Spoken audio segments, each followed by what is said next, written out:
decode a word that's really long but you don't know what it means, it doesn't really help with your comprehension, especially when it gets into more specialized vocabulary like in the content areas like science and stuff.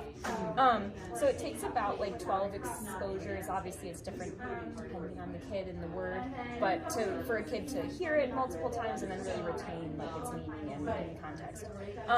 So like just the more language they're exposed to, it's just really beneficial. And vocabulary really happens through conversations. So that's what was interesting about like making this station. It's not as like tactile or hands-on. It's really just about being exposed and hearing it in all these different forms.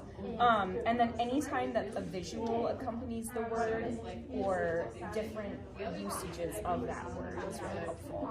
So I'll just kind of go through that.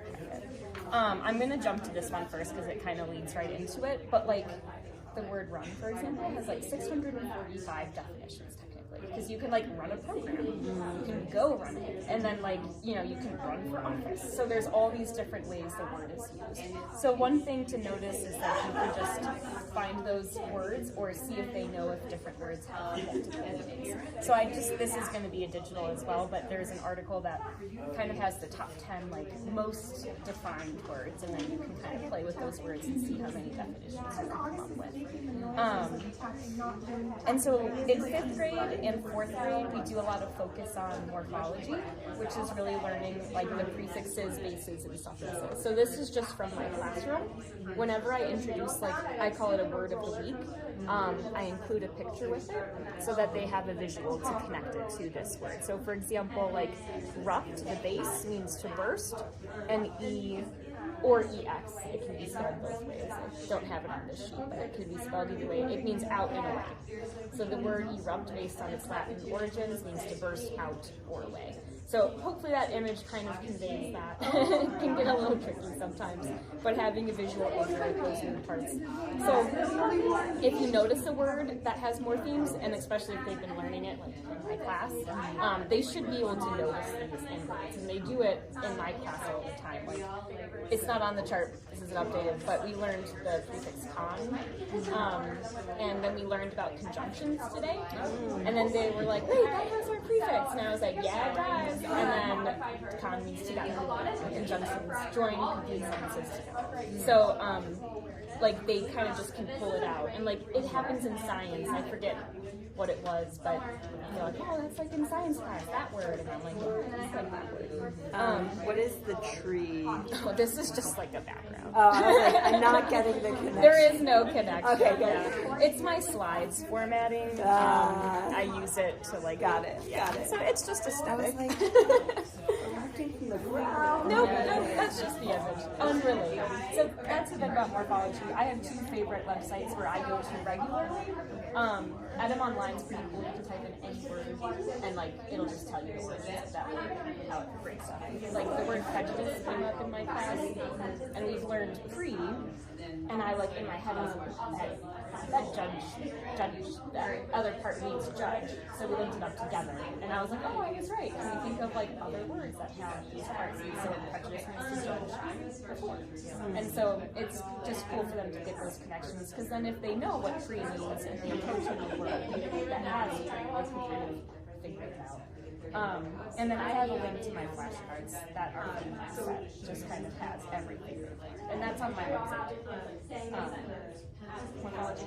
So shades of meaning is another way to improve vocabulary, and it can help writing too. It's kind of the idea that, you know, happy is probably like this like baseline meaning, but then like what's the difference between like happy and sad? So there's like these different layers.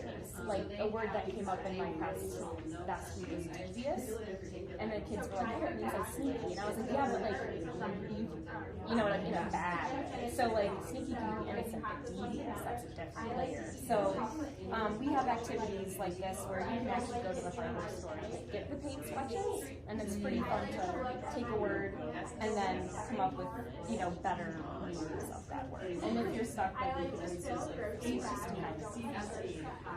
And again, just like talking about it. And so like a routine, I thought that could be easy to have just at home as like a word routine. Like if you make that part of your routine. Merriam-Webster.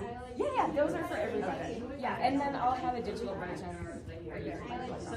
I will say the New York Times one was like very adult oriented with the words, not like they were just like really I was like, it's conversation. I love the shades of thing. Yeah, it's really fun. First graders can take that out. Oh yeah, and that's what I mean. Like ultimately, like we do vocabulary in all grades. It's just like certain elements of it become a little more. And like pre, you could discuss that with younger kids, and same with read. Like it's pretty, you can apply that to many words. So yeah, just talking about it. So then the last little section I have is more like if you have specific vocabulary, activities you could do with it. So like these are examples from classes. Like this is like Amy's 3rd grade unit on creation stories. Like she had the word exile. So you could use the word exile and do like the Pictionary, or you could take her list of words and play data with them. But instead of having a word called, you could have it. So it takes a little more effort. But like if words are shared from content, like this is for social studies, that's just hanging out in the classroom right now for the colonial unit. So like might not be able to fill out a big word, but you could probably do Pictionary with that one. Yeah, and kind of play with it to kind of reinforce it. And then this organizer is a little bit more like this type of template, more like schoolish, less fun. But you could still pick a word and kind of go through this process. And then the last one I had was like an alphabetic chart where like you can pick a topic and then try to brainstorm one word that has to do with that topic. So if they're studying space, you could just kind of Jill's class in space, and then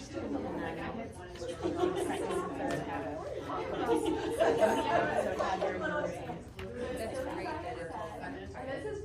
yeah. And then, yeah, this is a fun one. Science has a lot where you can pull out the morphology components. Sure. So those ones are cool to notice.